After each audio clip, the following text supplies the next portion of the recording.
ઓ સાહેબ, ગરમી તો જુઓ, તમે તો વાયદા કર્યા હતા ને, પૂરા તો કરો વચનો, પાણી તો રાખો સાહેબ. અમારે રોજના 10 થી 20 રૂપિયાનો ખર્ચો થઈ જાય છે. અમે કહ્યું હતું કે સાહેબ તો પછી કેમ આવું કરો છો?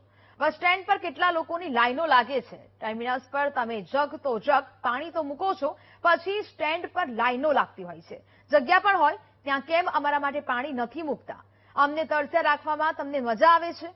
તમે તો એસી ચેમ્બરમાં ઠંડુ મસ્ત મિનરલ વોટર માણો છો. અમને આટલા આકરા તાપમાં ગરમ સરકારી પાણી પણ ચાલશે, પણ પાણી મૂકો તો ખરા. આવું અમદાવાદમાં એએમટીએસના મુસાફરો કહી રહ્યા છે. અને કેમ, આવો જણાવીએ.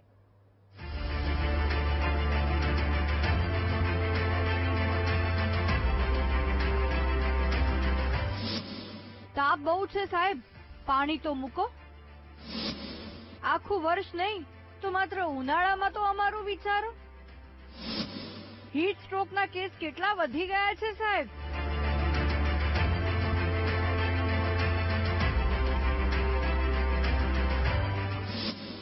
તમને તો ઠંડુ મિનરલ વોટર મળે છે, અમને જગમાં સાદું પાણી તો આપો સાહેબ.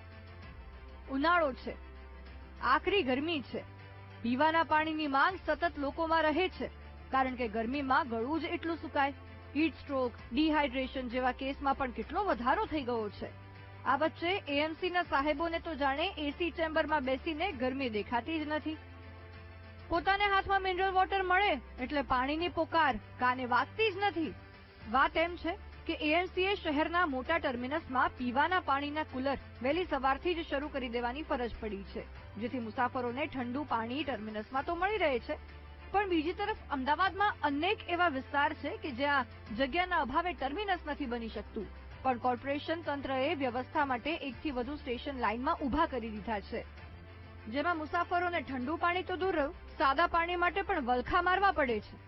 જુનાવાડા જે બસ સ્ટેશન છે ત્યાં પાણીની વ્યવસ્થા છે, પણ એની બહાર જે જુનાવાડાનું બહારનું જે બસ સ્ટેશન છે ત્યાંથી આશ્રમ રોડ જતા જેટલા બી બસ સ્ટેશન આવે છે ત્યાં પાણીની કોઈ જ વ્યવસ્થા નથી. ઉનાળો હોય એટલે ઘરેથી બોટલ તો લઈને આવીએ, પણ એ તો અમારે લાંબો રૂટ હોય એટલે પાણી તો રસ્તામાં જ પતી જાય છે. જ્યારે અહીંયા અમારે પાણી પીવું હોય ત્યારે પાણીની વ્યવસ્થા જ હોતી નથી. ઉનાળા પૂરતી તો પાણીની વ્યવસ્થા રાખો, ઠંડુ નહીં તો ગમે એવું પાણી તો હોવું જોઈએ ને. બહાર કઈ પાણીની વ્યવસ્થા નથી અને જે એએમટીએસ સ્ટેન્ડ છે ત્યાં બી કઈ પાણીની વ્યવસ્થા જોવા મળતી નથી. અમે 3-4 કલાકનું અપડાઉન કરીને હું ધોળકાથી અહીંયા ફિઝિયોથેરાપીમાં સ્ટડી કરવા માટે આવું છું, પણ પાણીમાં કંઈ જ વ્યવસ્થા જોવા મળતી નથી. ના એએમટીએસ સ્ટેન્ડમાં ના એએમટીએસ સ્ટેન્ડની બહાર અહીંયા ક્યાંય પાણી પરબ જોવા મળતી નથી. ગરમીમાં તકલીફ તો બહુ વધારે પડતી થાય છે. 44 સેલ્સિયસ ડિગ્રી તાપમાન હોય છે. કેમનું સર્વાઈવ કરવું, કેમનું સ્ટડી કરવું, કેમનું એ બધું મેનેજ કરવું પડે છે. સાહેબ, તમે તો આવા તાપમાં એસી ચેમ્બરમાંથી બહાર પણ ના નીકળો, પણ અમે તો નીકળ્યા.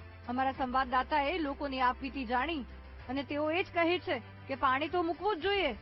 એવું પણ નથી કે ક્યાંય પાણીની વ્યવસ્થા જ નથી. શહેરના પારડીમાં ટર્મિનસ પાસે જગ મૂક્યા છે, ક્યાંક પાણીની પરબ છે, ક્યાંક જગથી ઠંડુ પાણી આપે છે, પણ આ બધું ટર્મિનસમાં થાય છે.